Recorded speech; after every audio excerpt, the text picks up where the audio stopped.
चला सुरू करूया मग.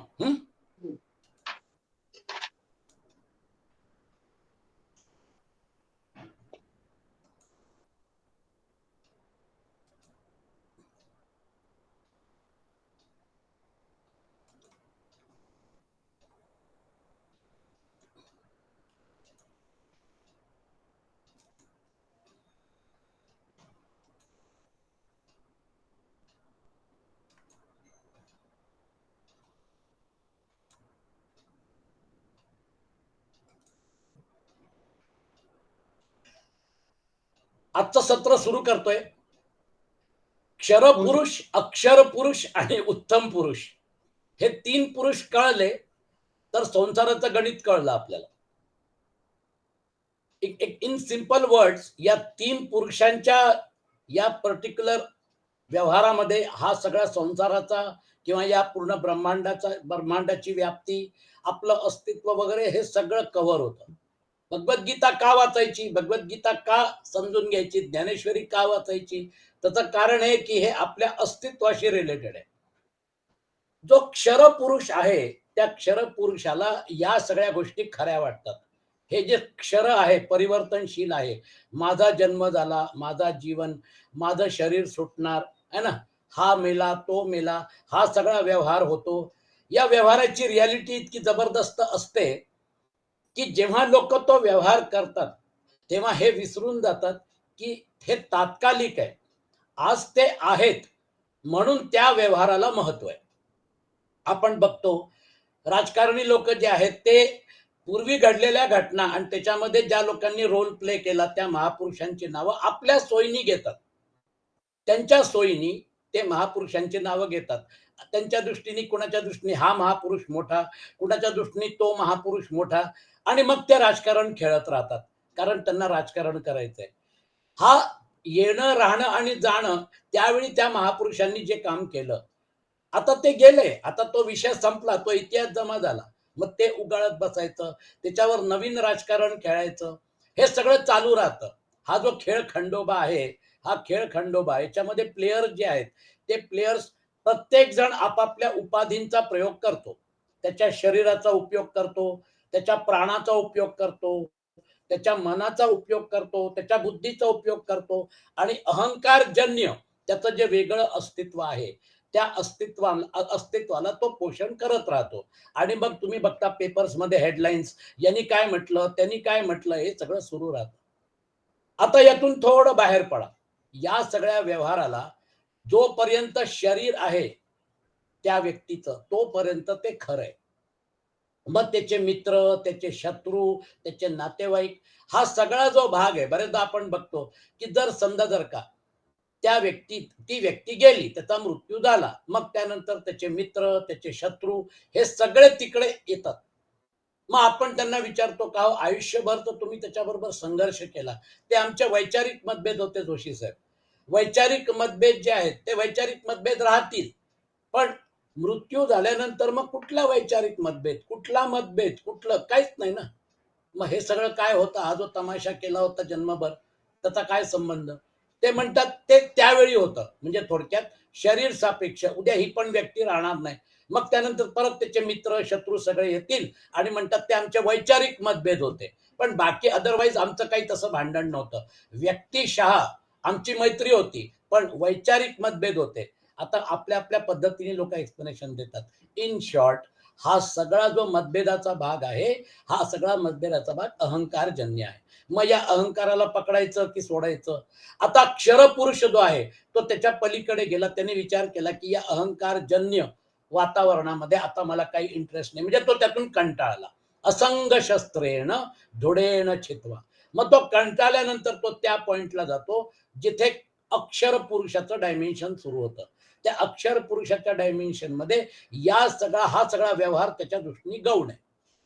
जसं कॉइन जो आहे त्या कॉइनचं डिनॉमिनेशन बरोबर जी राजमुद्रा फिरते आहे, त्या राजमुद्रेला असं वाटतं की मला फिरावं लागतंय, मला कष्ट होतात आहेत, मला मार्केटमध्ये फिरवतात आहेत, याच्या खिशातून त्या खिशात जावं लागतंय, मला किती त्रास होतोय. काय त्रास होतोय? डिनॉमिनेशन फिरतंय.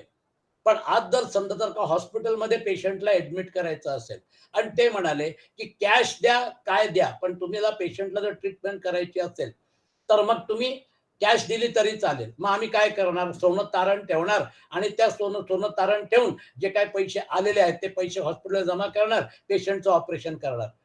पैसे आधी कुठे होते? ज्वेलरकडे होते. तुमच्या खिशात आले, या खिशात आले, त्या खिशातून बाहेर पडले.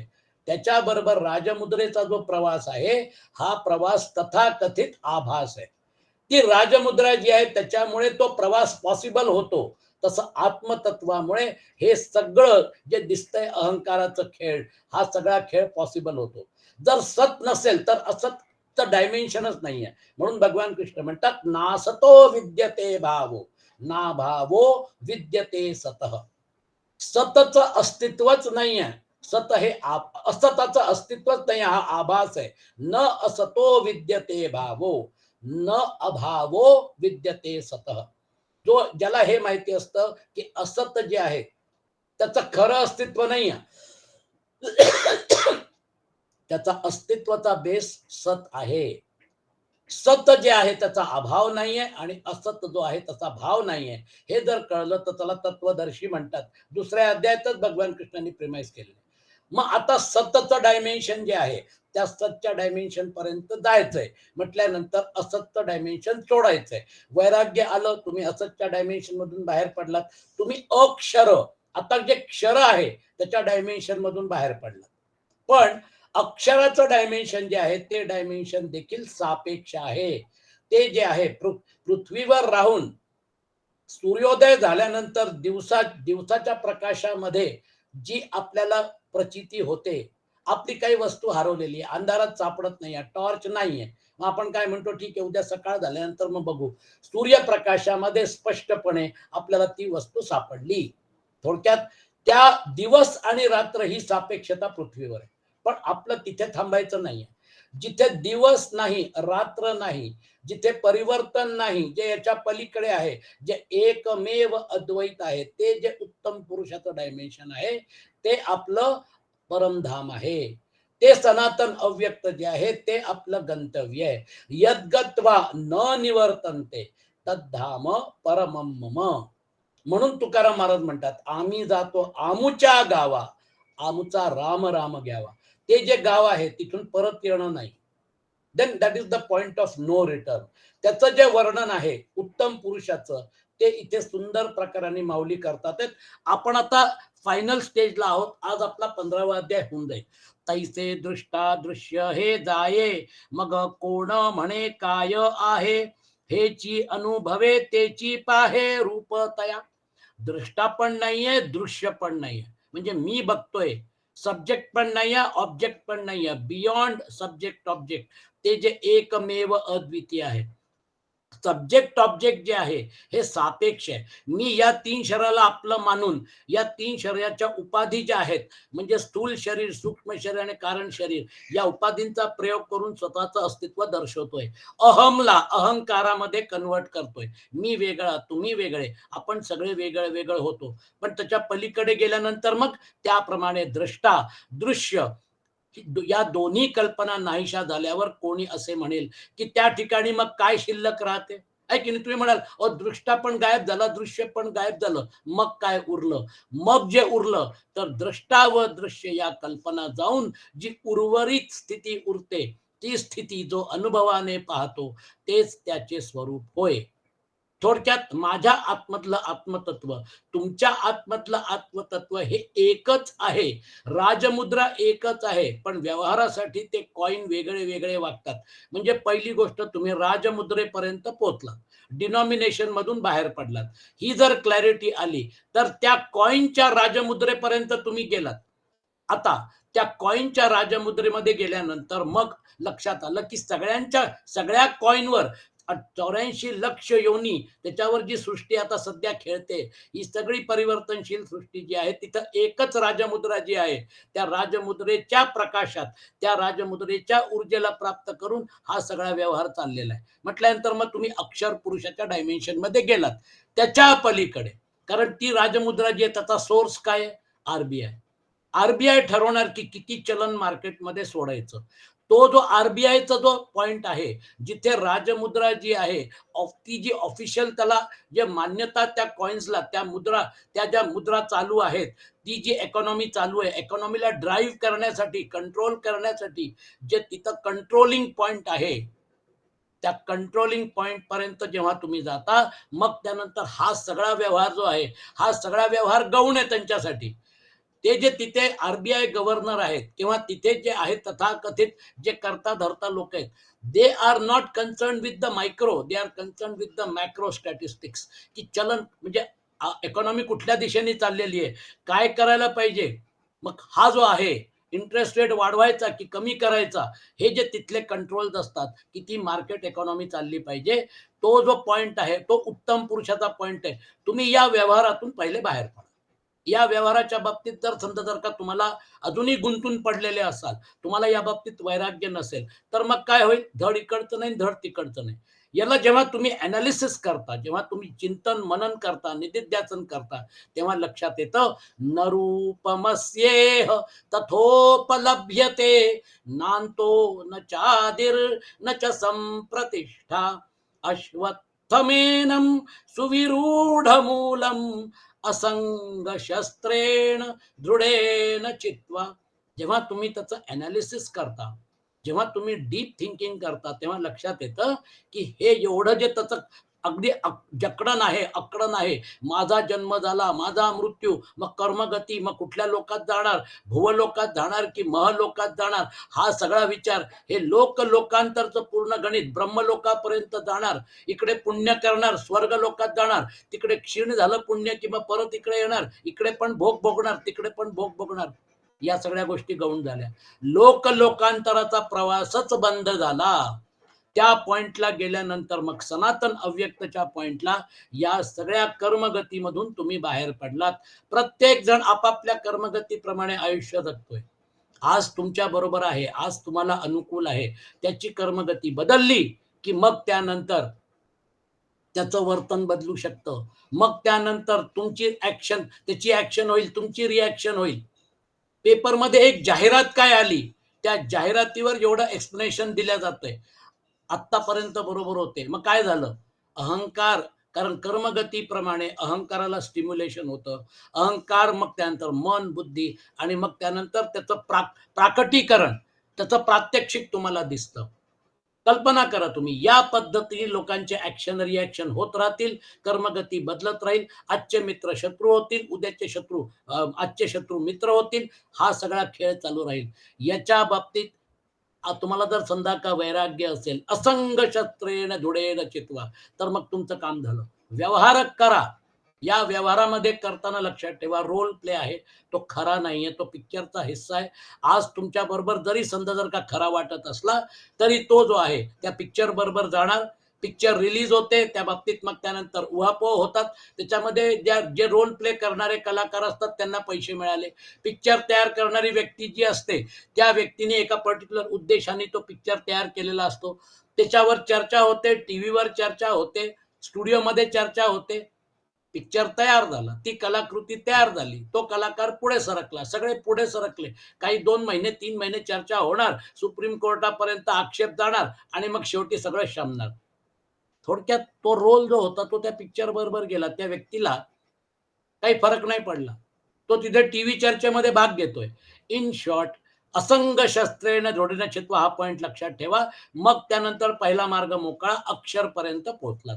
पण ती राजमुद्रा जी आहे, त्या राजमुद्रेच्या सोर्स पर्यंत जर समजा का गेलात, तर मग उत्तम पुरुष गवसला.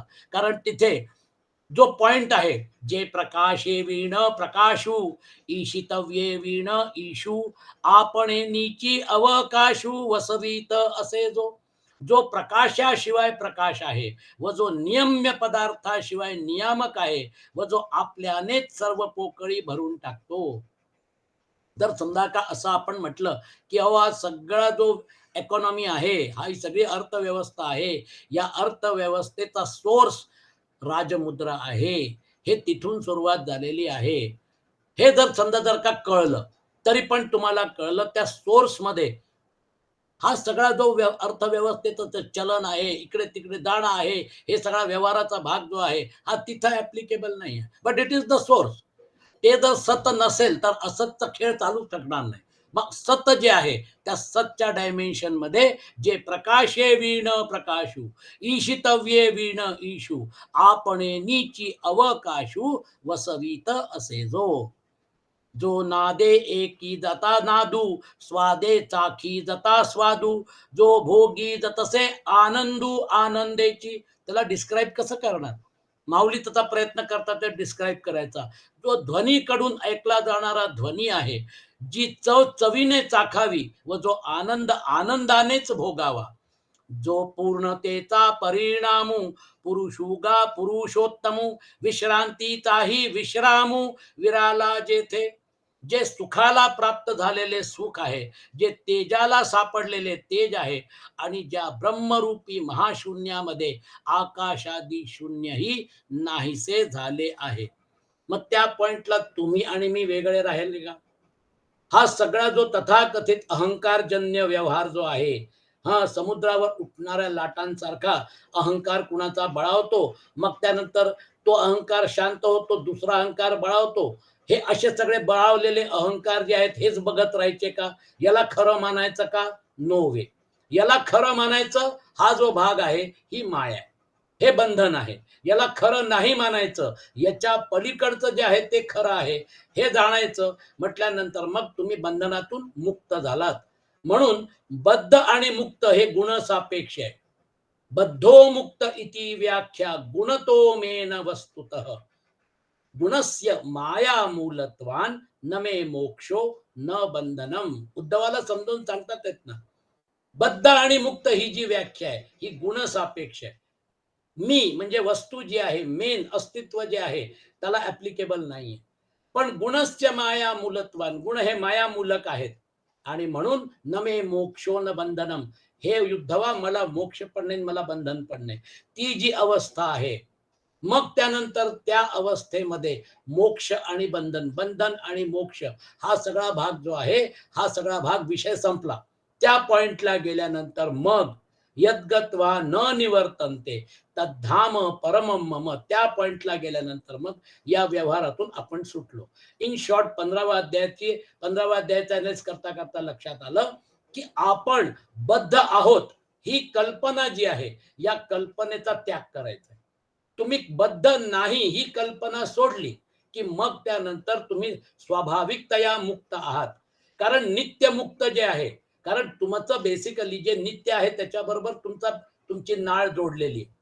जे अनित्य आहे त्याच्याबरोबर तुम्हाला जे प्रेम निर्माण झालं, त्याच्याबरोबर जे आकर्षण निर्माण झालं, ममैवांशो जीवलोके जीवभूत सनातन मनष्यष्ठानी इंद्रियाणी प्रकृतिस्थानी कर्षती. ते जे आकर्षण निर्माण झालं, त्या मन इंद्रिय म्हणजे थोडक्यात या तीन शरीरांच्या बाबतीत जे आकर्षण निर्माण झालं, आकर्षण म्हणजे थोडक्यात त्याच्या बाबतीत अटॅचमेंट निर्माण झाली, जे अनित्य आहे त्याला आपलं मानलं, हा प्रॉब्लेम होता.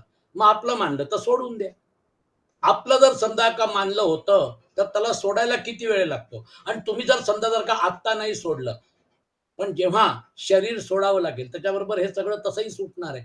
मग कशाला त्या त्या त्या वेळेची वाट बघायची की आता म्हणजे शेवटचा क्षण आलेला आहे, हा ऊर्ध्वश्वास सुरू झालेला आहे, मग त्याच्यानंतर विचार करायचा का सोडायचं की नाही, तसंही सुटणार आहे ते. You can't hold on. माणसाला वाटतं की माझं आयुष्य असंच राहिलं पाहिजे, शक्यच नाही. माझा कधीच मृत्यू व्हायला नको, शक्यच नाहीये. आले आणि गेले, किती एक जन्मले आणि मेले.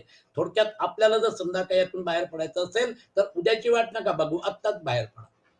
हा जो भाग आहे, सुरुवात केव्हा करायची परमार्थाची? परमार्थाची सुरुवात करायला म्हणजे काय म्हणतात, त्याला वाट कशाला बघायची? कल करे सो आज कर, आज करे सो अब.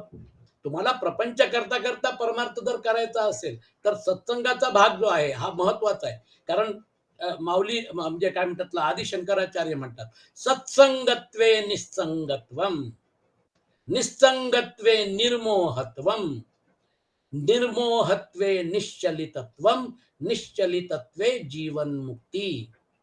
आहे ना, पाठ आहे ना. सत्संगत्वे निस्संगत्वम. सत्संग झाला की माणूस असंग होतो, निस्संग होतो. या भानगडीतून, प्रपंचाच्या भानगडीतून तो हळूहळू विड्रॉ करतो. निस्संगत्वे निर्मोहत्वम. आतमध्ये जे कामना आहे, जे काम बसलेलं आहे, त्या कामनेनी जे ऑक्युपाय केलेले आहे, त्याच्यामुळे अनित्य जे आहे हे खरं वाटतं आणि कामना आपल्याला ड्राईव्ह करते. निस्संगत्वे निर्मोहत्वम. तो जो मोह आहे, तो मोह कमी होतो. तेच तर अर्जुनाचं झालं ना. नष्टो मोह स्मृतिर्लब्धा, है ना. तो जो पॉइंट आहे, सत्संगत्वे निस्संगत्वम, निस्संगत्वे निर्मोहत्वम, निर्मोहत्वे निश्चलितत्वम. आता तो त्या अनित्याच्या बाबतीत त्याचं जे आकर्षण होतं त्याला तो सोडून देतो. Thank you very much. खूप म्हणजे काय म्हणतात त्याला, भरपूर फिरवलं त्या अहंकाराने. या जन्मात नाही, पुढच्या जन्मात हा तुला मी सुख देईन. 84 लक्ष योनींचं फिरवलं. ठीक आहे ना. निस्संगत्वे निर्मोहत्वम, निर्मोहत्वे निश्चलितत्वम. आता तो आत्मरूपामध्ये अचल झाला आणि इकडनं निश्चल झाला. या अनित्याच्या याच्यातून निश्चल झाला, कारण त्याला कळलं सगळं शरीर सापेक्षत आहे आणि हे 3 शरीर जे आहेत हे दृष्टाच्या रूपामध्ये झाले, म्हणून दृश्य तयार झालं. दृष्टादृश्य सब्जेक्ट ऑब्जेक्ट सुटली. निश्चलितत्वे जीवनमुक्ती. ही जीवनमुक्ती आहे, विदेहमुक्ती नाही आहे. शरीर आहे, सगळा व्यवहार चालू आहे, पण तुम्ही तथाकथित तुम्ही मुक्त झालात. बद्ध आणि मुक्त ही जी व्याख्या आहे, ही व्याख्या त्याच अपेक्षेमध्ये आहे. पॉइंट लक्षात ठेवा. आणि म्हणून हिंदू धर्मामध्ये तुम्हाला 4 पुरुषार्थ करायचे आहेत. धर्म अर्थ काम हे पुरुषार्थ आपण केलेलेच आहेत किंवा करीत आहोत, नो प्रॉब्लेम.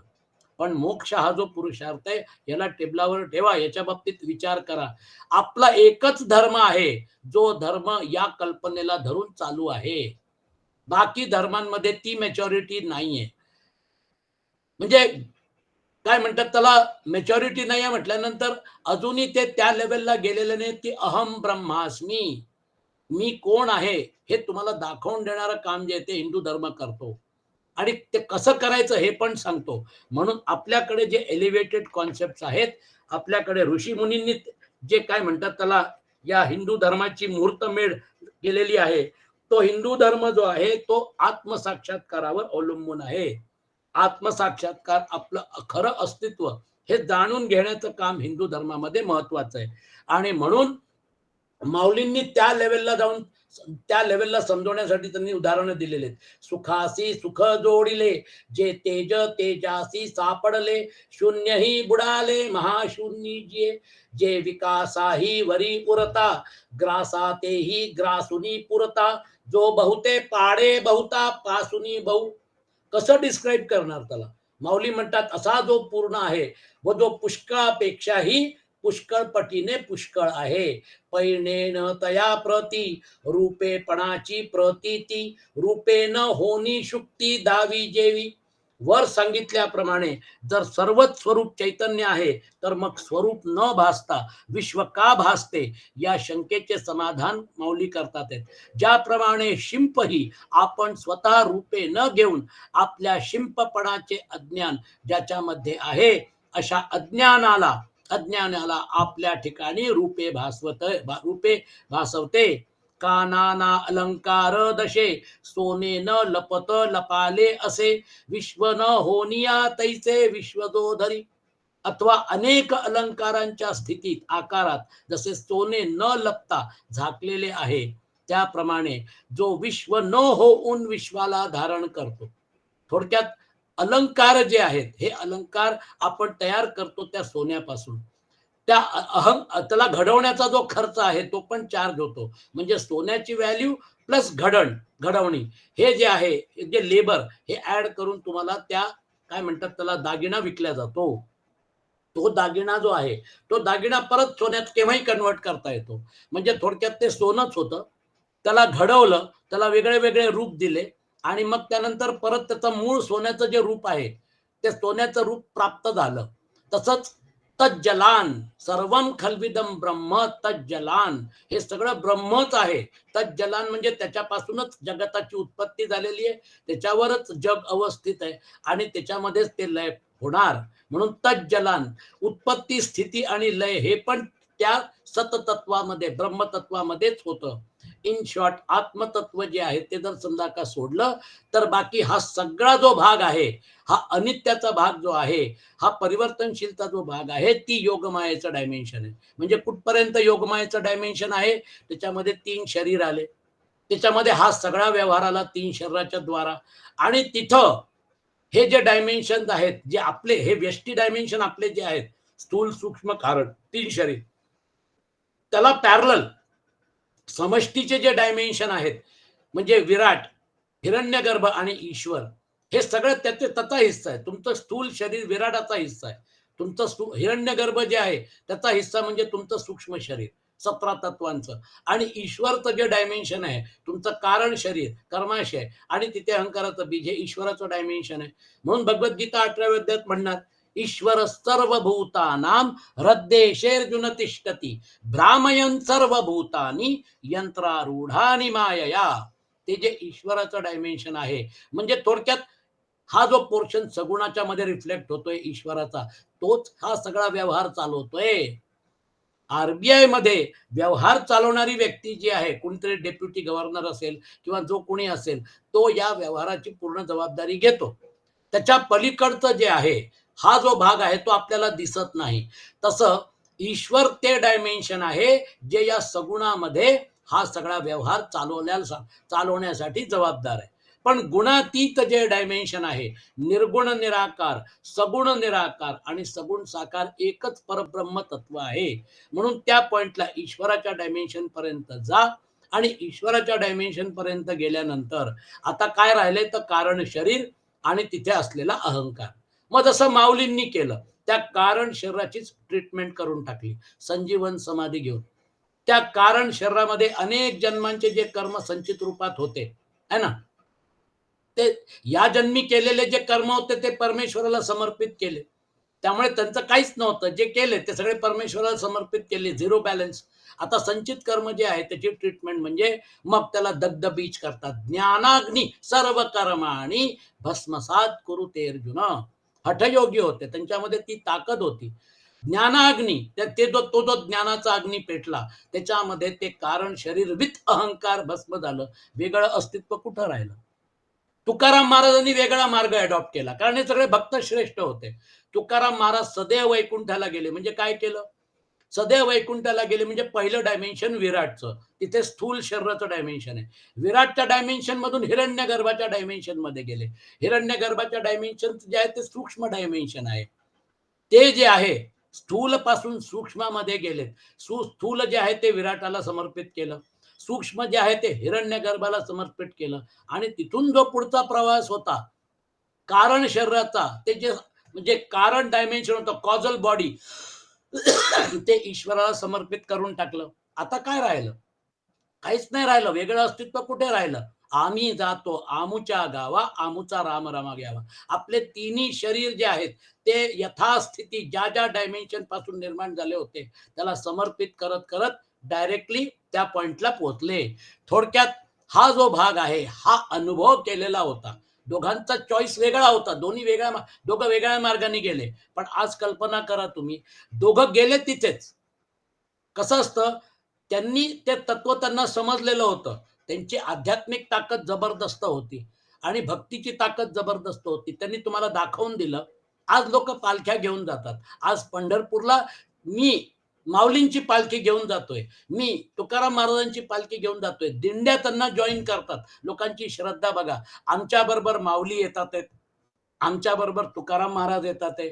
म्हणजे थोडक्यात गजानन आमच्याबरोबर महाराज येतात आहेत. या भावनेने लोक पालख्या घेऊन जातात आहेत. पण बघा ज्या लोकांच्या पालख्या घेऊन जातात आहेत त्या लोकांची लेवल बघा. त्यांना माहिती होतं का आपल्याला कुठे जायचंय. म्हणून एक गोष्ट लक्षात ठेवा, आपल्याला पण त्यांच्याकडनंच प्रेरणा घ्यायची आहे. ते ज्या मार्गाने गेले त्या मार्गाने जायचं आहे. हा निर्धार पक्का ठेवा आणि म्हणून पैनेन तया प्रती रूपेपणाची प्रतीती रूपे न होनी शुक्ती दावी जेवी कानाना अलंकार दशे सोने न लपत लपाले असे विश्वना होनिया तैसे विश्वदोधरी. त्या पॉइंटला गेल्यानंतर मग हा सगळा जो व्यवहार आहे हा अनित्य व्यवहार जो आहे या अनित्य व्यवहाराचा आता संबंध संपला. कारण तिन्ही शरीर गायब झाले. हे तिन्ही शरीर गायब झाल्यानंतर त्या व्यवहाराचं औचित्य काय? काहीच नाही. बाकी जाऊ द्या हो. तुम्ही एक सामान्य माणसाचा एनालिसिस करा. आय-सी-यूमध्ये ॲडमिट होता, नळ्या लागल्या होत्या, शेवटचे शर्थीचे प्रयत्न सुरू होते. आता झालं, प्राणोत्क्रमण झालं. आता डॉक्टरांनी काय केलं? डॉक्टरांनी डेथ सर्टिफिकेट लिहून दिलं, बॉडी घेऊन जा म्हणाले आणि पुढच्या तुम्ही कामाला लागलात. आता तो सगळा जो भाग होता त्या व्यक्ती रिलेटेड, त्या व्यक्ती रिलेटेड भागाचं औचित्य काय होतं? ती व्यक्तीच नाही आता प्रिसाईड करायला. मग त्यानंतर तो जो भाग आहे, त्याच्यावर मग तुम्हाला काय म्हणतात त्याला, प्रॉपर्टी जर असेल तर लीगल एअरशिप दाखवावी लागेल. जर विल तयार केलं असेल तर मग त्या विल प्रमाणे विल्हेवाट होईल प्रॉपर्टीची. म्हणजे थोडक्यात त्याचं अस्तित्व जे आहे ते अस्तित्व संपल्यानंतर ती जी रियालिटी होती, इट वॉज रिअल. त्याचं अस्तित्व होतं, व्यवहार चालू होता, तो कुणाचा नातेवाईक होता, हे सगळं होतं. आज ते अस्तित्व जे आहे त्या अस्तित्वाला तुम्हीच पुसून टाकलं.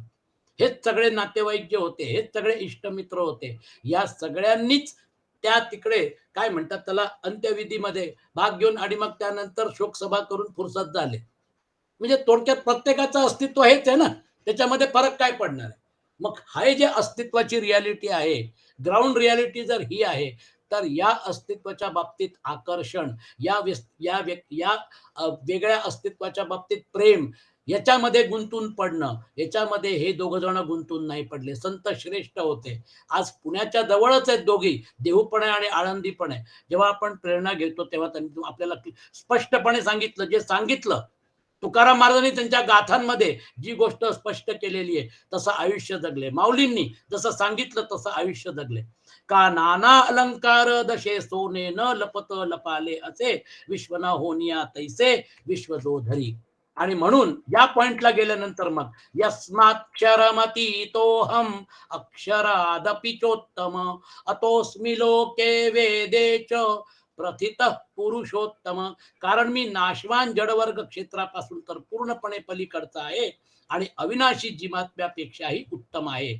म्हणून लोकात आणि वेदाती पुरुषोत्तम या नावाने प्रसिद्ध आहे. हा जो पुरुषोत्तम आहे याला पुरुषोत्तम योग म्हणतात 15व्या अध्यायाला. त्याचं कारण आहे की याच्या पलीकडे बाकी काहीच नाहीये.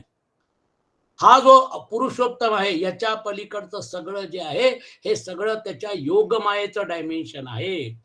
आणि ही योगमाया जी आहे अव्यक्त नामनी परमेश शक्ती अनादि अविद्या त्रिगुणात्मिका परा कार्यानुमेया सुधियैव माया यया जगत सर्वमिदं प्रसूयते.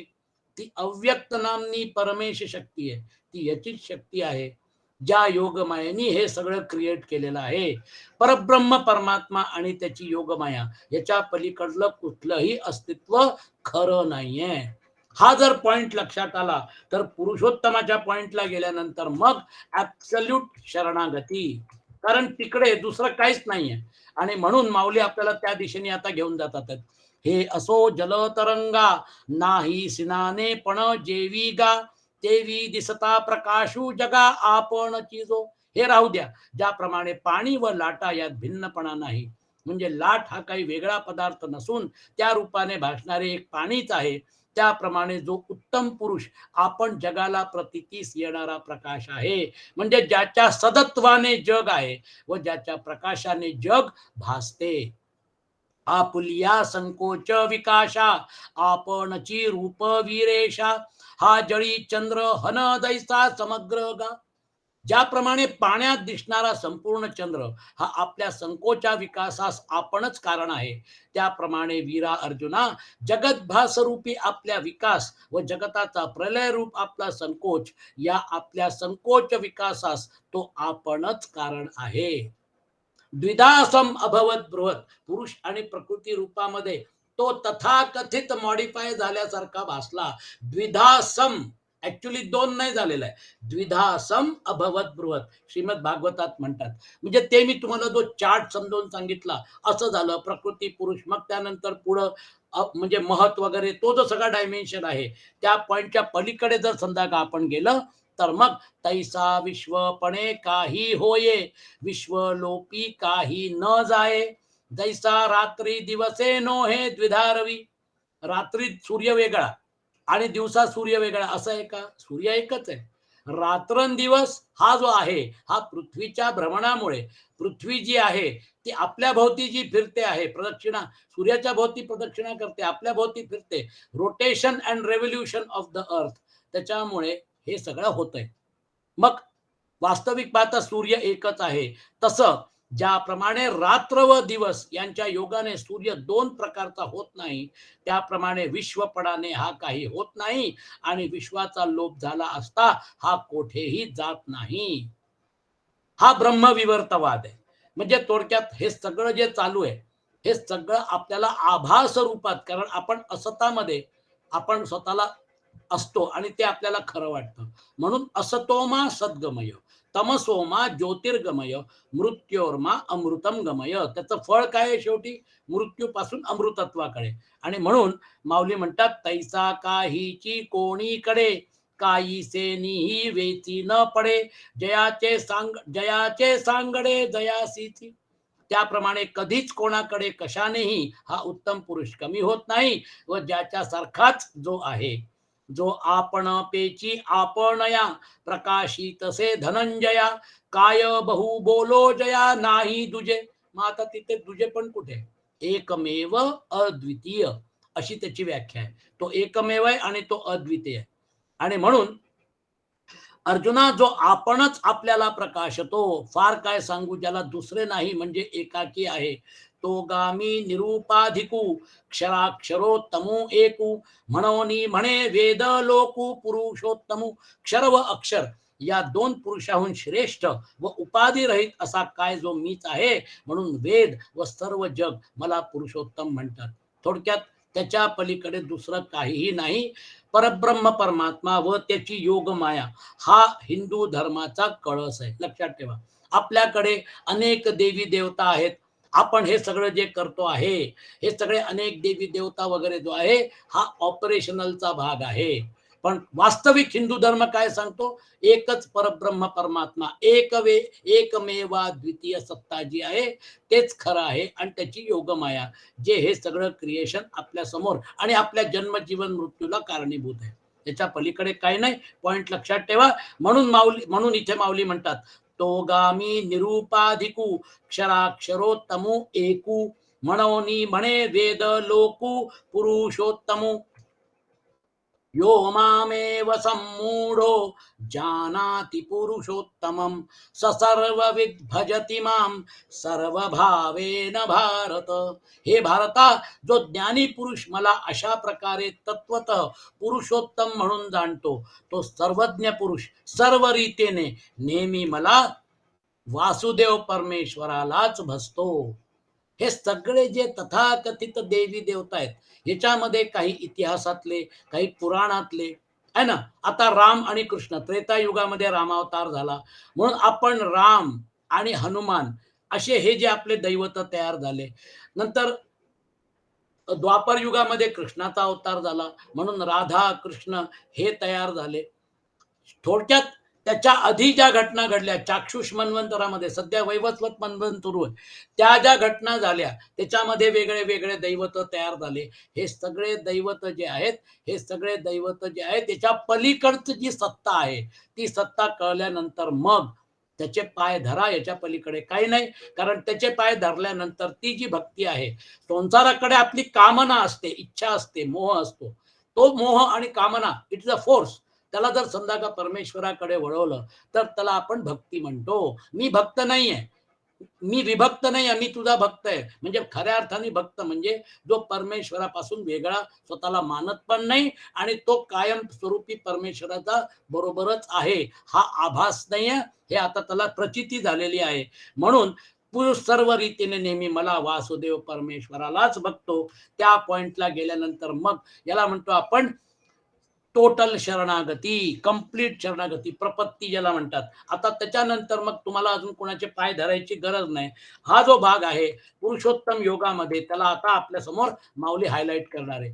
परी हे असो ऐसिया मज पुरुषोत्तमा ते धनंजया, जाणे जो पाहले या ज्ञान मित्रे.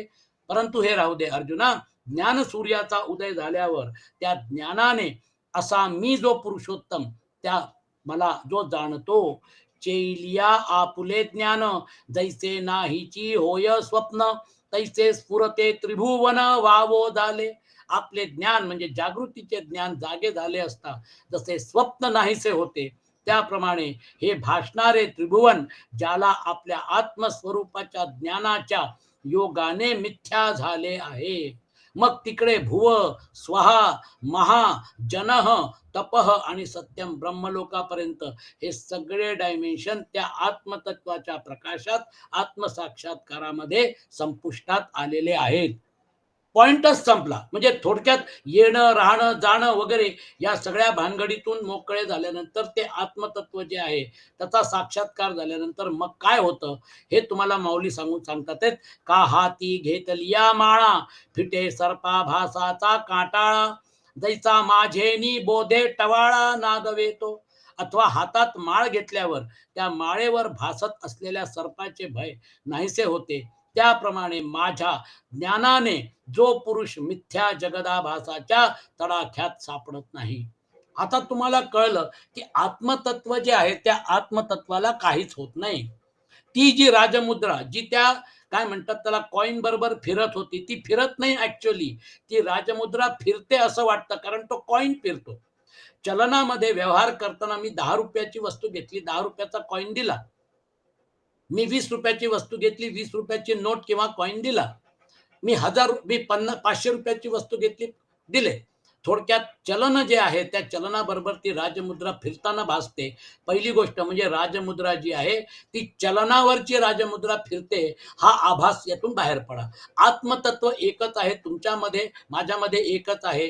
अजो नित्य शाश्वतोयम पुराणो न हन्यते हन्यमाने शरीरे. मग इथे जी 18 अक्षौहिणी सेना जमा झालेली होती त्याच्यामध्ये दुर्योधन, दुःशासन, भीष्म, कर्ण हे वेगळे दिसत होते, आत्मतत्व रूपामध्ये एकच होते. मग कशाला भांडण करायला उभे राहिले? आणि तेव्हा तर द्वापर युग होतं. द्वापर युगामध्ये देखील अधर्माच्या बाजूनी लढणारे जास्त होते. 11 अक्षौहिणी सैन्य अधर्माच्या बाजूनी होतं आणि फक्त 7 अक्षौहिणी सैन्य धर्माच्या बाजूनी होतं. म्हणजे कल्पना करा, तेव्हा देखील अधर्माकडे मेजॉरिटी होती आणि धर्माची जी बाजू आहे त्या बाजूमध्ये कमी लोक लढणारे होते. आणि म्हणून जेव्हा भीष्मानी शंख फुंकला त्याला उत्तर दिलं कृष्णानी. पांचजन्यम ऋषिकेशो देवदत्तम धनंजया, पौंड्रम दद्मौ महाशंकम भीमकर्मा वृकोदरः, अनंत विजयम राजा कुंतीपुत्रो युधिष्ठिर, नकुल देवश्च सुघोष मणिपुष्पकौ. कृष्णाने शंख वाजवल्यानंतर बाकी सगळ्यांनी शंख वाजवला. We are ready for the fight. धर्मयुद्धासाठी आम्ही तयार आहोत. आता तर कलियुग आहे. आता तर अधर्माच्या बाजूनी तुम्हाला 100 पैकी 90 लोक भेटतील आणि धर्माची पताका घेऊन फिरणारे लोक तुम्हाला 10% भेटतील. प्रॉब्लेम तिथे आहे, मेजॉरिटी त्यांच्याकडे राहील. मग काय करायचं? धर्मयुद्ध करायचं का? तेव्हा अर्जुनाला मोह झाला होता, तो मोह दूर केला आणि धर्मयुद्ध करायला लावलं. ही 18 अक्षौहिणी सैन्य जे आहे यांना मी मारलेलंच आहे, हे इथे मारण्यासाठीच आलेले आहेत, शंख फुंकल्या गेलेले आहेत. आता गांडी उचल आणि युद्ध कर. करिष्ये वचनम तव नष्टो मोह स्मृतिर्लब्धा, त्वत्प्रसादान्मयाच्युत स्थितोस्मी गत संदेह.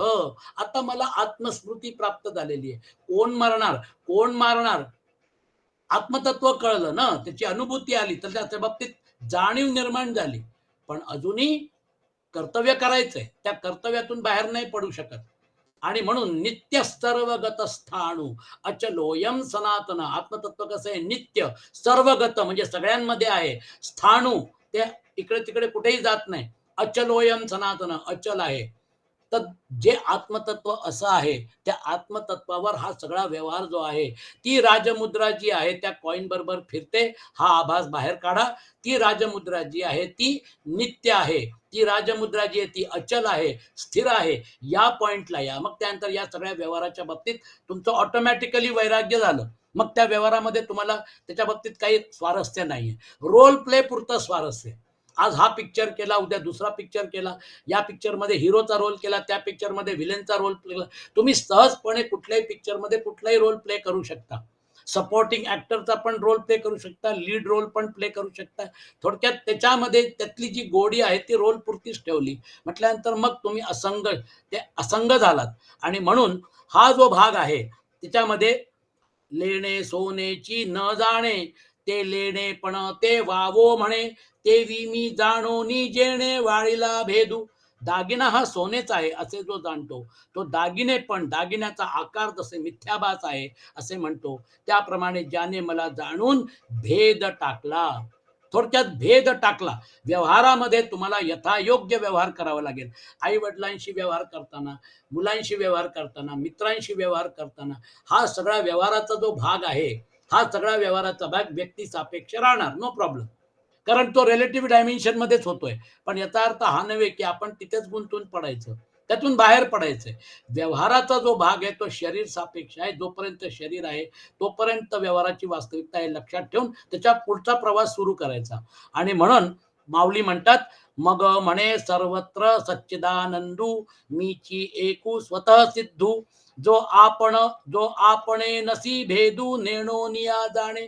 मग तो आपणासह भेद न जाणून मला जाणतो व मीच एक स्वभाव सिद्ध सच्चिदानंद सर्वत्र आहे असे म्हणतो.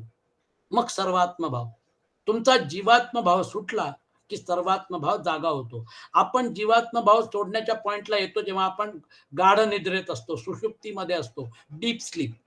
पण आपण परत तिथनं रिटर्न मारतो, कारण आपल्याला आपला जो जीवात्म भाव आहे तो सोडायचा नाहीये. आपलं वेगळं अस्तित्व संपवायचं नाहीये. त्याच्या पलीकडे जी तुरीय अवस्था आहे, त्या तुरीय अवस्थेमध्ये सर्वात्म भाव आहे. त्या तो जो ओम आहे, त्या ओम मधून तुम्ही मच्या पलीकडे जेव्हा त्या बिंदूत जाता, तो सर्वात्म भाव आहे. ते अनंत आहे. म्हणून त्याच्या पलीकडे जाताना भीती वाटते, कारण तिथे अहंकार नाहीये तुमच्या बरोबर. अहंकाराचं बोट धरून आतापर्यंत चालायची सवय लागलेली होती. जसं लहान मुलं असतात, शाळेमध्ये पहिल्यांदा जातात, रडतात, भेकतात. आई वडील जे आहेत ते त्यांना टाटा करतात. मुलांना वाटतं आता आई वडील नाही, आता आई वडिलांचं बोट धरून मग त्यानंतर ते शाळेत जातात. शाळेमध्ये ते रमतात आणि मग त्यानंतर पुढे शिक्षण झाल्यानंतर ते नोकरीसाठी परत आई वडिलांना टाटा बाय बाय करून जातात. थोडक्यात तो जो पॉइंट आहे, माझं जे एक सिक्युरिटी झोन होतं, जे सेफ्टी नेट होतं, ते आता माझ्याकडनं सुटतंय. ते सेफ्टी नेट सोडल्याशिवाय शिक्षण होईल का? शिक्षण झाल्यानंतर जर नोकरीसाठी जर संध्याकाळ जायचं असेल तर ते गाव, माझं गाव, माझा, त्या गावाची वेस ओलांडावी लागेल. आज अनेक गावातून पुण्या मुंबईकडे लोक येतात आहेत. त्यांनी त्यांच्या सेफ्टी नेटमधून बाहेर पडलं. आज इथे आल्यानंतर त्यांचा उत्कर्ष झाला. गावामध्ये राहून उत्कर्ष झाला असता का? थोडक्यात लक्षात ठेवा, तुम्हाला सर्वात्म भाव जर प्राप्त करायचा असेल तर तुम्हाला एकात्म भाव सोडावा लागेल. एकात्म भाव सोडून तुम्ही शून्यामध्ये नाही जात आहे, ते महाशून्याचं शून्य आहे. म्हणजे तिथं आकाश वगैरे हे सगळे तत्व नसले तरी पण त्याचं जे अस्तित्व आहे तेच अस्तित्व खरं आहे. बाकी हा सगळा आभास आहे. हा पॉइंट लक्षात येतो जेव्हा अहंकाराचं बोट सोडतं. त्या अहंकाराने लिमिटेशन करून आपल्याला प्रॉब्लेम मध्ये टाकलेलं आहे. म्हणून हा पॉइंट अगदी क्लिअर कट लक्षात ठेवा. मग म्हणे सर्वत्र सच्चिदानंदू, मीची एक स्वतः सिद्धू, जो आपणे नसी भेदू नेणो निया जाणे. मग भेद कुठे राहिला? तेनेची सर्व जाणीतले, हे ही म्हणणे थेकुले, जे तया सर्व उरले द्वैत नाही, त्यानेच सर्व जाणले हे म्हणणे सुद्धा थोडे आहे. कारण की त्याला सर्व ब्रह्म असल्यामुळे त्याच्या ठिकाणी द्वैत उरले नाही. कोण कुणाला जाणतोय, कोण कुणाला बघतोय, त्या पॉइंटला गेल्यानंतर जर अद्वैतच आहे, द्वैत नाही आहे, तर मग तिथे कोण कुणाशी बोलेल, कोण कुणाशी व्यवहार करेल, तो व्यवहार होऊच शकत नाही. आणि म्हणून त्या व्यवहाराचा जो डायमेन्शन आहे, त्या डायमेन्शन मध्ये राहणं वेगळं आणि अद्वैताच्या डायमेन्शन मध्ये वेगळं. म्हणून माझी या भजना, उचितू तोची अर्जुना, गगन जैसे आलिंगना गगनाची.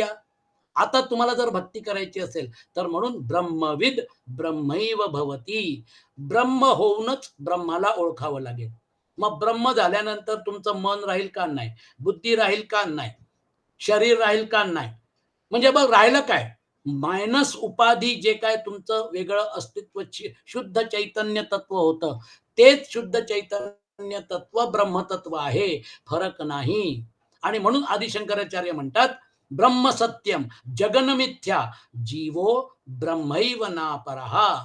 जीव हा ब्रह्मच आहे, आधी पण होता, आत्ता पण आहे. आपण ही जी चर्चा करतोय ह्याच्यामध्ये, या चर्चेच्या दरम्यान देखील ते एकच आहे.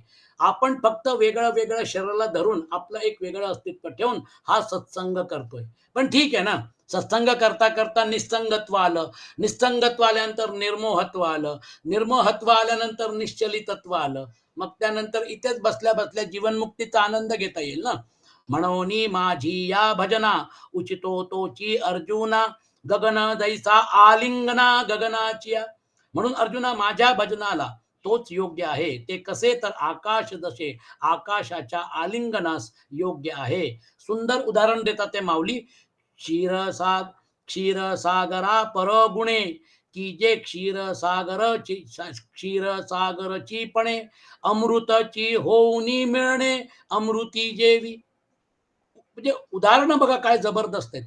क्षीरसागराला मेजवानी क्षीरसागरपणानेच करावी आणि अमृतच होऊन जसे अमृतात मिसळावे. 15.5 मिसळावे तै 15.5 होवावे, तेवी मी झालिया संभवे भक्ती माझी. बघा, अस्सल सोन्याशी तद्रूप होणे असेल तर अस्सल सोनेच झाले पाहिजे. त्याप्रमाणे मद्रूप झाल्यानेच माझी भक्ती शक्य आहे. हा गा सिंधूसी आनी होती तरी गंगा कैसेनी मिळती, म्हणून मी न होता भक्ती अन्वयो आहे. बाबा अर्जुना, गंगा जर समुद्राहून भिन्न असती म्हणजे विजातीय असती तर ती समुद्राशी तद्रूप कशी झाली असती? कारण तद्रूपता सजातीय पदार्थात होते. म्हणून मद्रूप न होता माझ्या भक्तीत प्रवेश होईल काय? थोडक्यात अनित्य जे आहे त्याचं आकर्षण कमी झालं, नित्य जे आहे त्याचं आकर्षण वाढलं, नित्य जे आहे त्याची अनुभूती झाली. मग अनित्य जे आहे त्याला सोडलंच पाहिजे ना. ते अनित्यच होतं. शरीर सापेक्ष आहे, ते तुमच्याबरोबर परमनंट राहणार नाही. हा जर समजा जर का लॉजिक तुम्ही आणखीन पुढपर्यंत घेऊन गेलात तर नित्याच्या बरोबर तुमचा जो संबंध आधी होता, आता आहे आणि नंतर राहणार आहे, तो कोणी मोडू शकत नाही. ते जे तुमचं अस्तित्व आहे ते अस्तित्व जे आहे ते शाश्वत होतं. अजो नित्य शाश्वतोयम पुराणो न हन्यते हन्यमाने शरीरे. ही 18 अक्षौहिणी सेना तिथे आलेली आहे. सगळे मारल्या गेले. 100 कौरव मारल्या गेले. काय सगळा झाला प्रकार. आता तो जो इतिहास आहे तो इतिहास परत होणार आहे का? नाही. ते लोक परत येणार आहे का? नाही. थोडक्यात इतिहास जमा झालं ते सगळं. ते सगळं जे आहे ते सगळं परत होणे नाही. असले हे जे सगळे व्यवहार आत्ताचे जे आहेत हे पण इतिहास जमा होतील. हा भाग जर लक्षात ठेवला आणि म्हणून हा गा सिंधूसी आनी होती तरी गंगा कैसेनी मिळती, म्हणून मी न होता भक्ती अन्वयो आहे. ऐसिया लागी सर्व प्रकारी जैसा कल्लोळू अनन्यू सागरी, तैसा माते अवधारी भजिन्न लाजो. एवढा करता तशी लाट सर्व रीतीने समुद्राशी अभिन्न असते. त्याप्रमाणे जो मला मद्रूप होऊन भजला, ऐक है ना, मद्रूप होऊन ब्रह्मविद ब्रह्मैव भवती तैसा माते अवधारी भजिन्न लाजो. सूर्या आणि प्रभे एक वंकी जेणे लोभे, जो पाडू मानू लाभे भजनातया. सूर्याला व प्रभेला ज्या मानाने जशी एकरूपता असते ती योग्यता त्या भजनाला मानता येईल. थोडक्यात तुम्हाला जर समजा जर का त्या पॉइंटला जायचं असेल तर मग आपल्याला नेमकं जे अनित्य जे आहे त्या अनित्याला सोडायचंय. कारण अनित्याला सोडलं की मग त्यानंतर ती जी विस्मृती होती, अनित्याला पकडलं की आत्मविस्मृती होते आणि अनित्याला सोडलं की आत्मस्मृती होते. पण आत्मस्मृती झाल्यानंतर देखील करिष्ये वचनम तव हा पॉइंट राहतो. म्हणून अर्जुनाला गांडी उचलून युद्ध करावं लागलं. आत्मस्मृती झाल्यानंतर सगळं सोडून हिमालयात नाही गेला. कारण तुम्हाला जर समजा जर का आत्मस्मृती झालेली आहे, पण आता सध्या जे प्रारब्ध सुरू आहे त्याचं काय? जे कर्म होत आहे, जे चालू आहे, क्रियमाण आहे त्याचं काय? जे क्रियमाण आहे त्याला परमेश्वराला समर्पित करा. जे प्रारब्ध आहे ते भोगा आणि जे संचित आहे त्याला दग्धबीज करून टाका. झालं संपलं ना. कर्माची गती जी आहे, मग दग्धबीज करण्यासाठी तुम्ही हठयोग करा किंवा परमेश्वराची भक्ती केली तर परमेश्वराच्या भक्तीच्या प्रवाहामध्ये ते सगळं संचित कर्म वाहून जाईल. जसं आता काय म्हणतात त्याला, नदीला पूर येतात, त्या पुरामध्ये सगळं वाहून जातं. तर ते ज्ञानाग्नीने जाळू शकतो किंवा त्याला त्या नदीच्या पुरासारखं भक्तीच्या ओघामध्ये ते वाहून जातं. हा जर पॉइंट लक्षात आला तर मार्ग कुठलाही घ्या तुम्ही, कर्मयोग घ्या, भक्तियोग घ्या, ज्ञानयोग घ्या, भक्ती हा कॉमन एलिमेंट राहणार. भक्ती जी आहे ती कर्माच्या शेवटी पण भक्तीचा कळस आहे, ज्ञानाच्या शेवटी पण भक्तीचा कळस आहे. हा भक्तीचा कळस जो आहे, भक्तीचा जो डायमेन्शन आहे, तो भक्ती म्हणजे थोडक्यात विभक्त नाही म्हणजे भक्त. हा पॉइंट लक्षात ठेवला तर मग आपण उत्तम पुरुषापर्यंतचं पण डायमेन्शन व्यवस्थित समजलो. हा पॉइंट लक्षात ठेवा. आणि म्हणून शेवटचा जो श्लोक आहे, मला एक 5 मिनिटं द्या. इति गुह्यतमं शास्त्रम इदमुक्तं मया नघम एतद् बुद्ध्वा बुद्धिमान् स्यात् कृतकृतश्च भारत. हे निष्पाप भारता, असे हे जे अतिरहस्यमय गुप्त शास्त्र मी तुला सांगितले आहे, याचे तत्वतः ज्ञान करून घेतल्याने मनुष्य ज्ञानवान आणि कृतार्थ होतो. ओम तत्सदिति श्रीमद्भगवद्गीतासु उपनिषत्सु ब्रह्मविद्यायां योगशास्त्रे श्रीकृष्णार्जुन संवादे पुरुषोत्तम योगो नाम पंचदशोध्याय. या गीताशास्त्राचं अध्ययन करताना माऊलींचं जे ऑब्झर्वेशन आहे या शेवटच्या श्लोकाच्या बाबतीत, ते आपल्यासाठी महत्वपूर्ण आहे. एवं कथिलयादारभ्य, हे जे सर्व शास्त्रैक लभ्य उपनिषदा सौरभ्य कमळ दळाजेवी, आपण म्हणतो ना उपनिषत्सु ब्रह्मविद्यायाम योगशास्त्रे, हे उपनिषदांची समरी भगवद्गीता आहे. आणि म्हणून माऊली म्हणतात, या गीतारूपी उपदेशाचा पहिला अध्याय सांगण्याला सुरुवात केल्यापासून अखेरपर्यंत ही जी केवळ सर्व शास्त्रांच्या अभ्यासाने प्राप्त होणारी एक वस्तू, ती उपनिषद रूपी कमलातील सुगंध आहे. हे शब्द ब्रह्माचे मथिते, श्री व्यास प्रज्ञेचे निहाते, मथुनी काढिले आई ते सार आम्ही, सर्व वेदरूपी घुसळावयाच्या दह्यापासून व्यासांच्या बुद्धिरूप रवीने घुसळून आम्ही हे अनादि सिद्ध लोणी काढले आहे, असं कृष्ण अर्जुनाला सांगतात. म्हणजे थोडक्यात किती व्यासांनी किती जबरदस्त मेहनत करून त्या उपनिषदांचं समरी, त्याचं सार आपल्या समोर आणलेलं आहे. सर्वोपनिषदो गावो दोग्धा गोपाल नंदन पार्थो वत्स सुधीर भोक्ता दुग्धम गीतामृतम महत. त्या पार्थानी तर ते दूध, जसं गाईचं वासरू दूध पितं मग उरलेलं दूध आपण वापरतो, तसं अर्जुनाने तर त्या गीतेचं अमृताचं पान केलं आणि आपण पण आज ते करतोय. जे ज्ञानामृताची जान्हवी, जे आनंद चंद्रीची सतरावी, विचार क्षीरार्णवीची नवी लक्ष्मी, जे जी गीता ज्ञानरूपी अमृताची गंगा आहे, जी आनंद रूपी चंद्राची 17वी कला आहे, व जी ही विचाररूपी क्षीर समुद्राचे मंथन करून काढलेली नवी दुसरी लक्ष्मी आहे. म्हणूनी आपुलेनी पदे वर्णे अर्थाचेनी जीवे प्राणे, मी वाचुनी हो नेणे आन काही. म्हणून ही गीता रूप लक्ष्मी आपल्या पदांनी वर्णांनी व आपल्या अर्थाच्या जीवा प्राणांनी माझ्याशिवाय दुसरे काही होणे जाणत नाही. क्षराक्षरत्वे समोर झाले, तयाचे पुरुषत्व वाढिले, मग सर्वस्व मज दिधले पुरुषोत्तमी.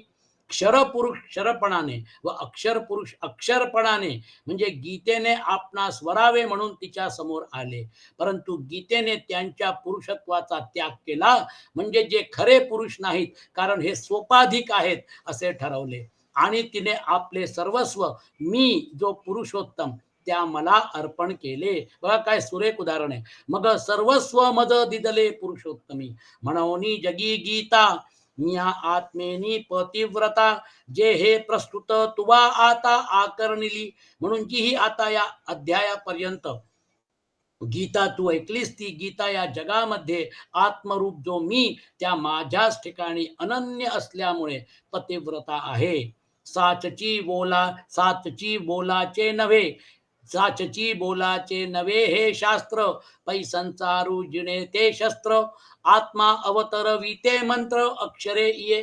खरोखरच गीता हे नुसते शब्द पांडित्याचे शास्त्र नाही, तर ही गीता संसार जिंकणारे हत्यार आहे. फार काय सांगावे, या गीतेची ही अक्षरे आत्म्याला प्रकट करणारे मंत्र आहेत.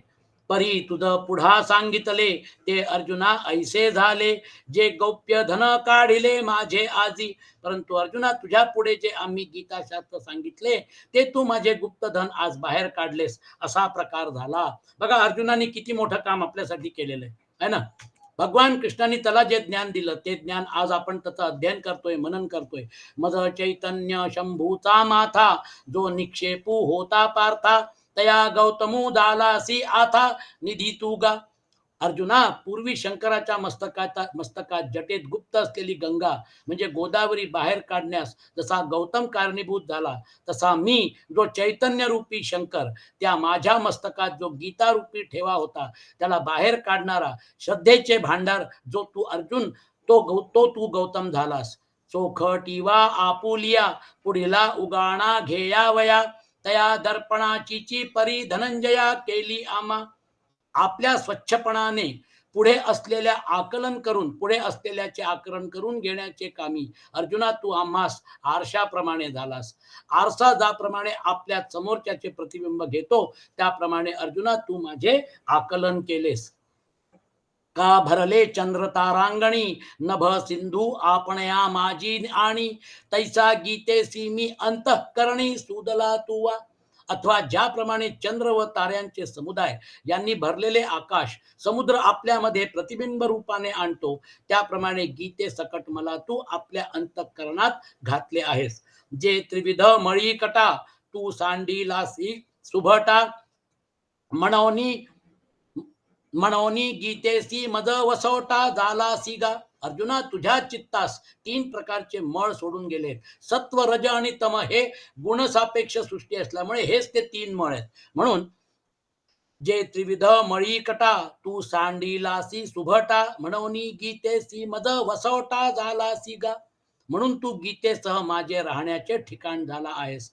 परी हे बोलो काय गीता, जे हे मी माझी उन्मेषलता, जाणे जो समस्ता मोहामुखे. परंतु काय बोलू, माझी ज्ञानाची वेली जी ही गीता, हिला जो जाणील तो संपूर्ण मोहापासून मुक्त होईल. नष्टो मोह स्मृतिर्लब्धा. गीता जाणली म्हणजे मग काय झालं, तो मोह नष्ट व्हायला पाहिजे आणि आत्मस्मृती जागृत व्हायला पाहिजे. बाकी अध्यात्माचं टेक अवे हेच आहे, अजून काही नाही.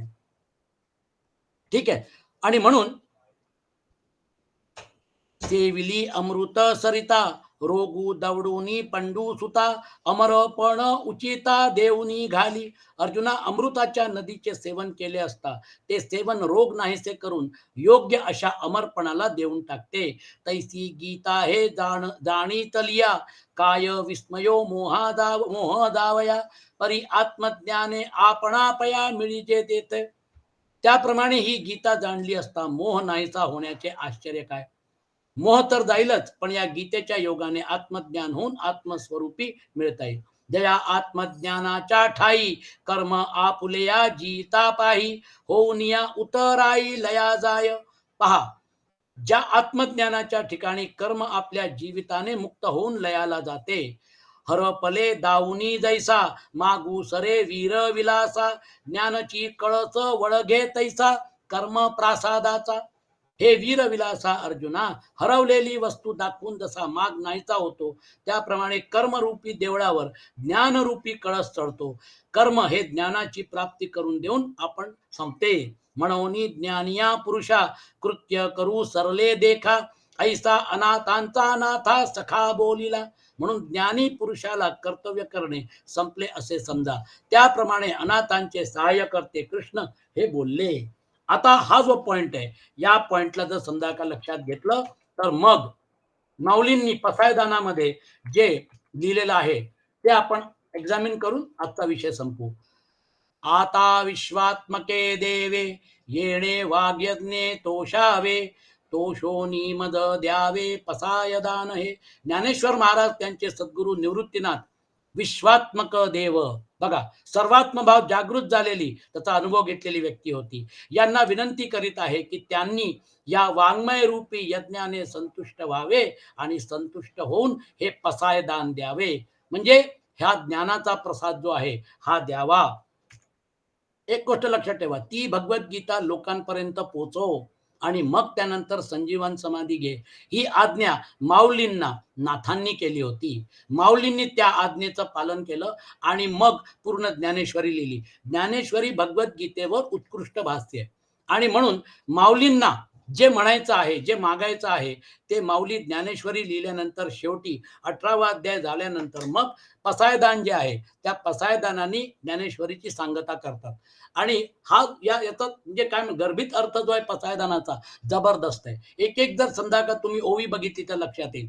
आणि म्हणून जे खळांची व्यंकटी सांडो, तया सत्कर्मी रती वाढो, भूता परस्पर पडो मैत्र जीवांचे.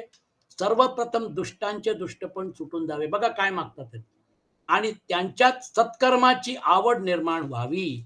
सर्व प्राणी मात्रांमध्ये मैत्रीचा संबंध निर्माण व्हावा. पहिली गोष्ट म्हणजे जर माणसाचा वाईटपणा असेल तर मग तो वाईटपणा गेल्याशिवाय त्याला परमेश्वरापर्यंत जाता येत आहे की नाही. म्हणून तो जो वाईटपणा जर संधाकात ठेवून परमेश्वर प्राप्ती करायचा प्रयत्न करत असेल तर ते पॉसिबल नाहीये.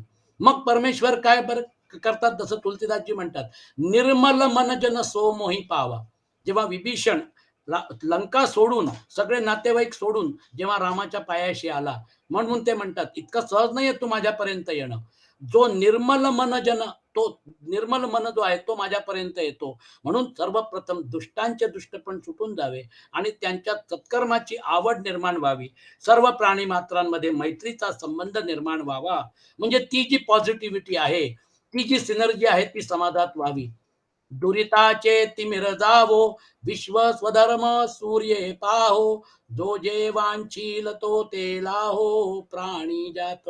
पापरूपी अंधाराचा नाश होऊन या संपूर्ण विश्वाने स्वधर्मरूपी सूर्याच्या प्रकाशात म्हणजे आत्मसाक्षात्काराच्या प्रकाशात स्वतःला पहावे.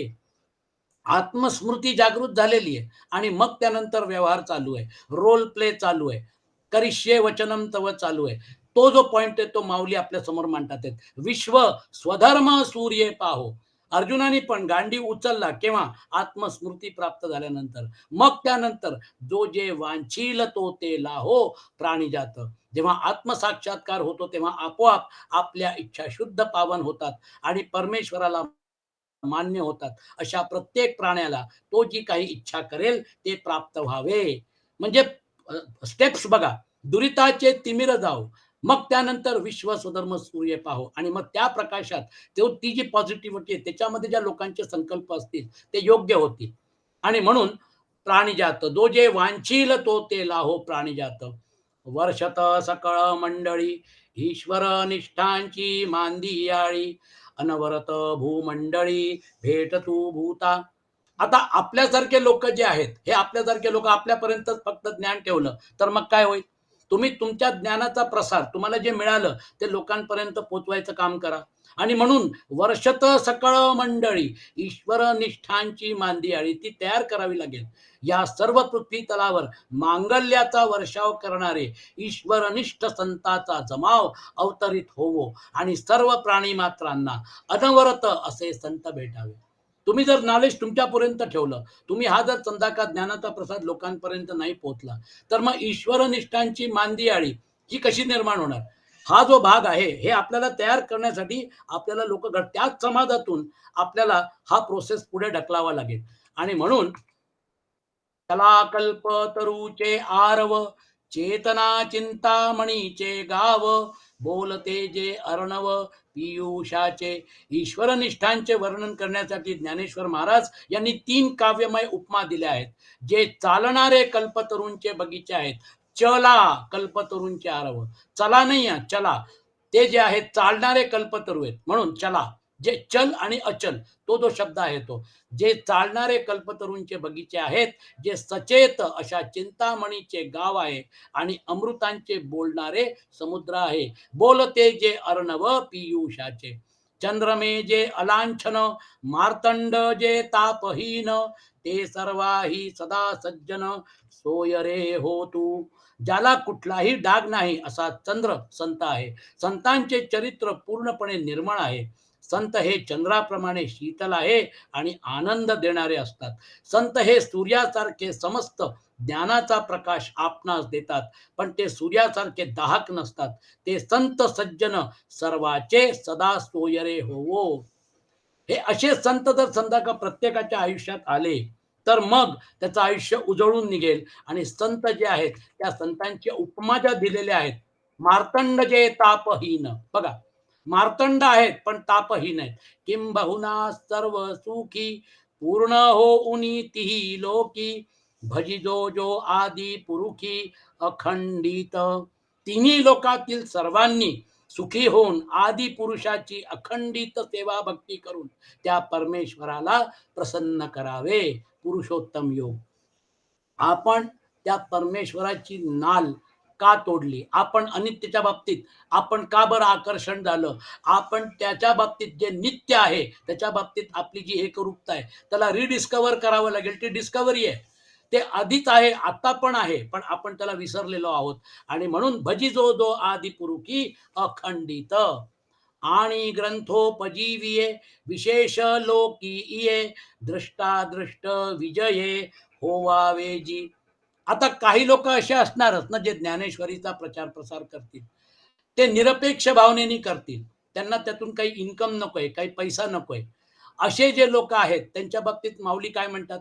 कारण त्यांची इच्छा आहे की ज्ञानेश्वरीचा प्रचार प्रसार व्हावा, लोकांनी ते करावं. त्यांनी जरी संजीवन समाधी घेतलेली आहे तरी पुढे हा प्रवास सुरू राहावा. जसे आता 20 लाख लोक जातात वारीला, म्हणून हा ग्रंथ ज्यांचे जीवन बनले आहे असे ग्रंथोपजीवीये जे विशेष लोक आहेत त्यांना दृष्ट अदृष्ट गोष्टींवर विजय प्राप्त होवो असे मागणे ज्ञानेश्वर महाराज सांगतात. दृष्ट म्हणजे या संसार रूपात जे आपल्याला दिसतंय ते, आणि अदृष्ट म्हणजे भुव स्वा महा जन तप हे सगळे लोक जे आहेत दृष्ट आणि अदृश्य अदृष्ट जे आहेत या सर्वांवर विजय प्राप्त करावा. आणि मग त्यानंतर यद्गत्वा न निवर्तन्ते तद्धाम परमम तिथपर्यंत ते यावे. बघा, जे प्रचार प्रसार करतील त्यांच्या बाबतीत माऊलींची भावना काय आहे हे म्हटल्यानंतर मग शेवटी ज्ञानेश्वर महाराज हात जोडतात. मग निवृत्तीनाथ म्हणतात, येथ म्हणे विश्वेश्री विश्वेश्वरावो हा होईल दान कसावो येणे वरे ज्ञान देवो सुखिया झाला सुखिया झाला.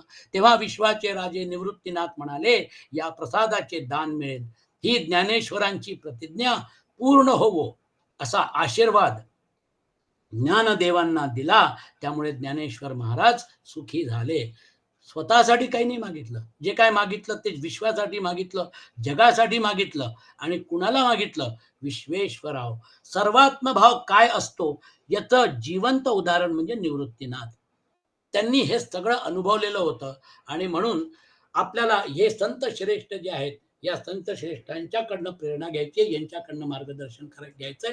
आणि जे माऊलींनी इथे व्यक्त केलेलं आहे ते जे आहे त्याला आपल्याला पूर्ण करायचा, आपल्या परीने प्रयत्न करायचा आहे.